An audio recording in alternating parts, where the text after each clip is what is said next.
Hello friends, ఈరోజు ఉస్తికాయ పచ్చడి ఎలా చేయాలని చూద్దాము. దానికి కావాల్సిన పదార్థాలు: మినప్పప్పు, పచ్చెనగపప్పు, జీలకర్ర, కరివేపాకు, చింతపండు, ఎండుమిర్చి. ఇవన్నిటిని బాండిలో కొద్దిగా నూనె వేసి వేయించాలి.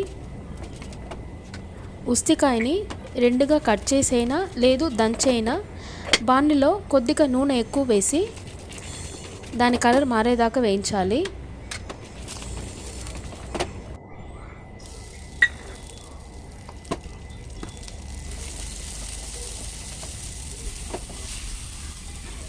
ఇవన్నీ వేయించిన తర్వాత మిక్సీలో కొద్దిగా హింగువ, తగినంత ఉప్పు, కొద్దిగా నీళ్లు పోసి రుబ్బుకోవాలి. మన ఉస్తికాయ పచ్చడి రెడీ అయింది. వేడివేడి అన్నంలో నెయ్యి వేసుకొని పచ్చడి కలిపేస్తే ఉస్తికాయ చేదు అని పక్కన పెట్టిన వాళ్ళు కూడా ఇష్టంగా అడిగి మరీ తింటారు. మీరు కూడా ట్రై చేసి ఎలా ఉందని కామెంట్ చేయండి. మీకు తెలిసిన వాళ్ళకు కూడా షేర్ చేయండి.